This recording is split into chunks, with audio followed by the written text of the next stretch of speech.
reproductive structure of psilotum nudum. So here there is two types of reproductive structure in psilotum nudum: vegetative reproduction and sexual reproduction. Vegetative reproduction is by the death of older parts of the rhizome, where the new part will residue and form a new plant body or sporophytic plant body, whereas the other by the means of gemma are brood bodies, and these brood bodies are formed on the surface of rhizomes. Here it is of a multicellular ovarian structure. It has two types. When it belongs to the rhizomes of the sporophytic plant body, it gives us to subterranean shoots, whereas it belongs to the gametophyte plant body of the psilotum, then it belongs to, or it give rise to, on germination it give prothallus. So next is the asexual reproduction, which is literally by means of spore production. So this is by the formation of Sporangia, which is a special reproductive plant, reproductive part of the of this psilotum nudum, and which is very important also. So it is trilocular sporangia. It is trilocular in structure, 1, 2, 3. So trilocular. So each locule, 1, 2, 3. So each locule is subject to the sporangia, and these three sporangia collectively called as synangia. And this synangia is about 2 to 3 mm in length. And this synangia contain homospores. Each sporangia contain homospores because there is no megaspores or microspores. These are same structure, same size type of spores we can say, which is kidney shaped and bilaterally symmetrical. So it is homosporous, and it exhibit loculicidal dehiscence. So this aperture you can see it dehiscence at the 3 forms. So and then we see the development of sporangia. So development of sporangia is about eusporangia type, which is explained by Beheros, the mostly accepted studies by the Beheros in 1956. So the development of sporangia, we can see the apical cell. First the apical cell will rise to the fertile appendages. This grow by the activity of apical cell. Soon it give rise to the sterile lobes. Which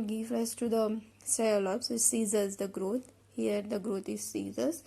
Then we move to the sporangial initial cells, which are 3, and these sporangial initial cells, when we take the each one sporangial initial cell, it divide periclinally to form primary jacket initial cell and archisporial cell. So primary jacket initial cell will redivide anticlinally, periclinally to give 3 to 4 jacket layers. So the first jacket layer form the epidermis of this synangia, and the other jacket layer form the septa. So archisporial cell will divide and redivide to form sporogenous tissue, and this sporogenous tissue will further modify into spore mother cell. So here tapetum is absent, that's why the spore mother cells, some of the spore mother cells will disintegrate and nourishes the other spore mother cells, which further undergo reductional division, which is we call as meiosis. Will after reduction it provide tetraspory or 4 haploid spores, and each spore contain exine in time, and linear ridge or slit, which is we call as monolate aperture. Sexual reproduction occurs by the formation of gametes. Gametes are formed Anteridia and Archegonia on the gametophyte. So gametophyte also formed by the spore production. So the spores exine will rupture, intine protrudes outward, divide to form the gametophyte, and it will remain 4 to 3 months before germination. So it is very slow process. It will take 4 to 3 months to germinate. Hence it is brown color rhizoids. We can see there are so many, and here we can see the Anteridium and Archegonian. Both are present on the same gametophyte, hence it is called as monoecious. and it contains mycorrhizal fungus which is have symbiotic association. So let's see the Anteridium, development of Anteridia.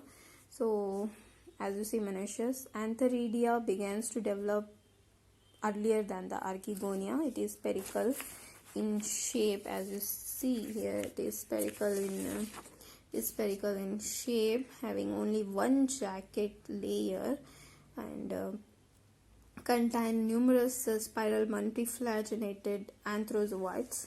See the development of here is the development of the Anteridia. First, it is also used Sporangia type, where antheridial initial cell will develop, divide periclinally to form jacket initial cell and primary androgonial cell. And this jacket initial cell form the jacket, one layer of jacket, and androgonial cell undergo or modified into the androcytes. And this androcytes, each androcytes undergo modification to form a multiflagellated, as you can see, pink color, multiflagellated androzoid cells. And let's see the Archegonium development. So here is Archegonia development. It is flask-shaped. Archegonia is flask-shaped. Archegonian initial cell. It is also used Sporangia type. Divided periclinally, form primary cover cell, central cell. This primary cover cell form the neck cell, and the central cell form primary neck canal cell and primary venter canal cell. This primary neck cell will form disintegrate to form binucleated neck canal cells, and this primary venter cell will give primary venter canal cell and X cell.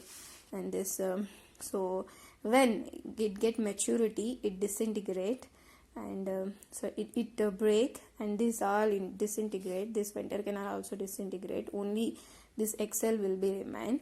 And so this multiflagellated androzoids comes contact with this here it comes like this and comes contact with this X cell and fuses. This fusion is called as syngamy, and forms zygote, diploid zygote. So here is a fertilization, so form diploid zygote, which we call as syngamy. So here, and this zygote, syngamy, and this further give rise to the sporophytic plant body, sporangia.